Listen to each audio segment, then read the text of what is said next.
प्रशांत नाम का एक लड़का था। प्रशांत कॉलेज में सेकेंड ईयर में पढ़ाई करता था।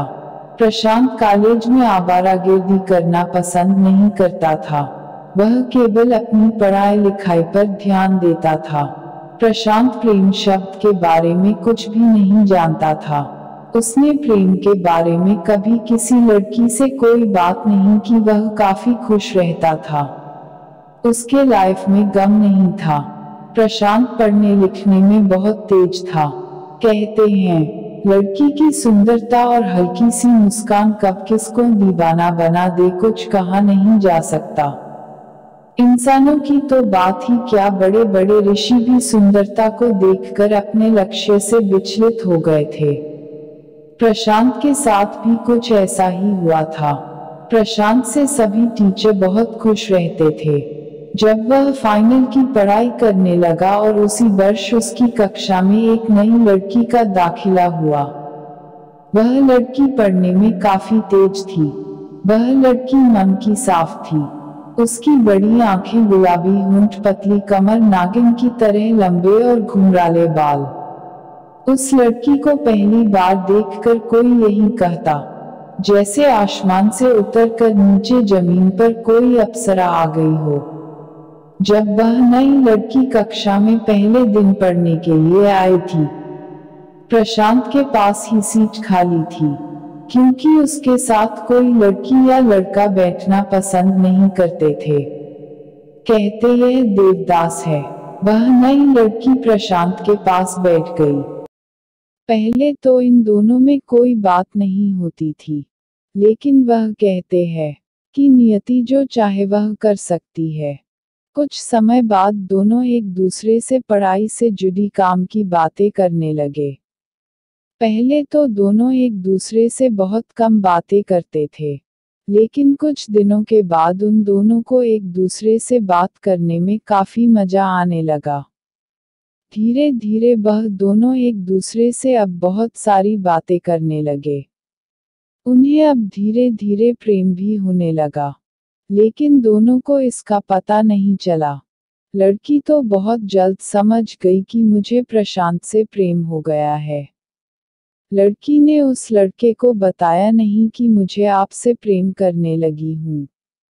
वह लड़की प्रशांत के साथ रहने के लिए तैयार हो गई, लेकिन लड़की इंतजार करने लगी कि कब प्रशांत मुझसे प्यार का इजहार करें।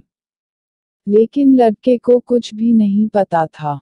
प्रशांत उस लड़की और अपने बीच सिर्फ दोस्ती ही समझता था।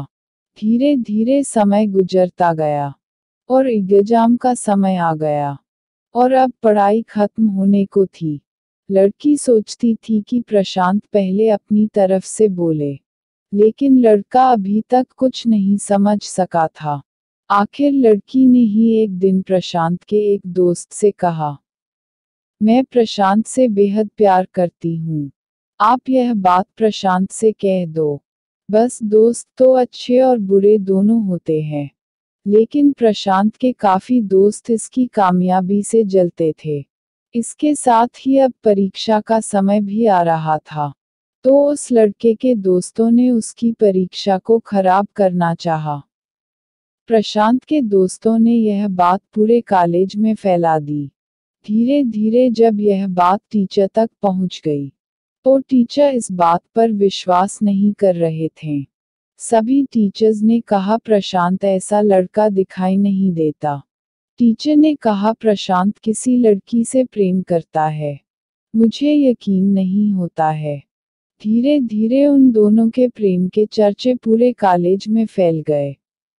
उसके बाद यह खबर प्रशांत के कानों तक पहुंची, और जब वह दोनों कॉलेज में आते, तो उसको काफी बेइज्जती का सामना करना पड़ता था।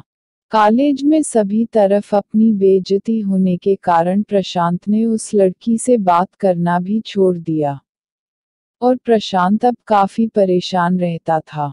वह ठीक से पढ़ाई भी नहीं कर पा रहा था। उसने जैसे तैसे परीक्षा को खत्म किया।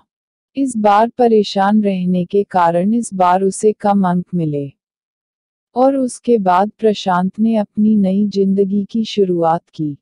भले ही उसके परीक्षा में कम अंक आए थे, लेकिन आज प्रशांत बहुत खुश है, क्योंकि पढ़ाई खत्म होने के बाद उसने बड़ी मेहनत की और अपनी योग्यता और कड़ी मेहनत के बल पर एक बड़ा अफसर बन गया। और सरकारी अफसर बनने के बाद प्रशांत ने उसी लड़की से शादी कर ली। प्रशांत को भी उस लड़की से प्रेम था, लेकिन प्रशांत एक अच्छे समय के इंतजार में था। प्रशांत कॉलेज में पढ़ाई करते हुए उस लड़की से प्रेम करने का इजहार करता, तो शायद उसे कामयाबी हासिल करने में थोड़ी परेशानी होती। इसलिए कहते हैं, प्रेम कब किसके दिल में जाग जाए कुछ कहा नहीं जा सकता।